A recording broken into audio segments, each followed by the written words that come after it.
এখানে আমাদেরকে গুলি করে মারে। আরে ভাই গুলি কি? গুলি তো খেয়ে আসছি রে ভাই। ওর পায়ের বিনিময়ে আপনি ওই চেয়ার অন করছেন, এই ছেলেগুলোর চোখের বিনিময়ে ওই চেয়ারে বসছেন আপনি।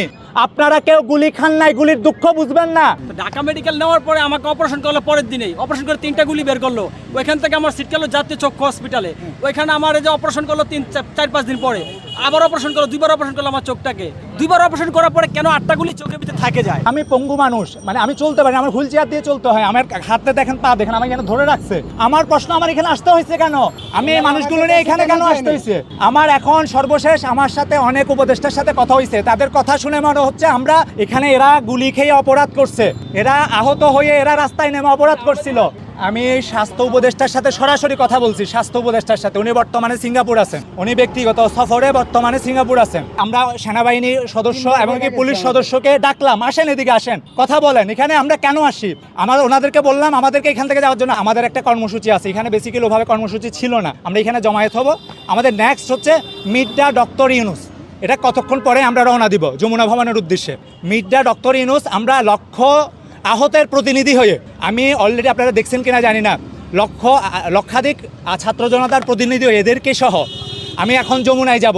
ওরা যদি এখানে আমাদেরকে গুলি করে মারে, আরে ভাই গুলি কি? গুলি তো খেয়ে আসছি রে ভাই।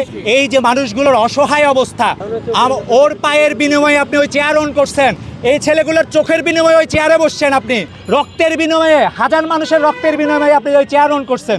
আপনারা কেউ গুলি খান নাই, গুলির দুঃখ বুঝবেন না। গুলি আমি আর ও খাইছি, যন্ত্রণাটা আমরা ফিল করি। লক্ষ মানুষ যন্ত্রণায় ভুগতেছে। আমার এখানে কেন আসতে হয়েছে? আমাকে এখানে কেন কথা বলতে হবে? আমরা এখন, আপনারা আমাদের সাথে থাকবেন। আমাদের নেক্সট প্রোগ্রাম হচ্ছে মিট দ্য ডক্টর ইউনুস। আমার চোখ দেখতে স্বাভাবিক, কিন্তু আমি চোখে কিছু দেখি না। ফ্যামিলির ভিতরে আমার 6 জন মেম্বার। আমি চাই আমার ট্রিটমেন্ট হোক, আমার চোখ ভালো হোক। ঢাকা মেডিকেল নেওয়ার পরে আমাকে অপারেশন করলো, পরের দিনেই অপারেশন করে 3টা গুলি বের করলো। ওইখান থেকে আমার সিট গেল জাতীয় চক্ষু হসপিটালে।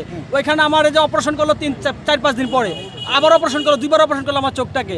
করার পরে আমার 6টা গুলি বের করলো, আমাকে গুলিগুলো দেখালো। এখন আমার চোখে 8টা গুলি রয়েছে। ডাক্তার কেন আমাকে ছিট কেটে দিয়েছে? কেন আমার ডাক্তার, আমার এটা ট্রিটমেন্ট হচ্ছে না? আর আমি তো চোখে দেখতে পারছি না। আর 2বার অপারেশন করার পরে কেন 8টা গুলি চোখের ভিতরে থাকে যায়? আর যদি মাথা ব্যথা হয় তাহলে বুঝতে পারবেন আমার 24টা ঘন্টা মাথা ব্যথা। কিভাবে তো সহ্য করে থাকছি নিজের কাছে। মাঝে মধ্যে মন চাই যে ছাদ থেকে লাফ দিয়ে পড়ি না, আত্মহত্যা করে মরি, কারণ ব্যথাটা সহ্য করতে পারতেছি না।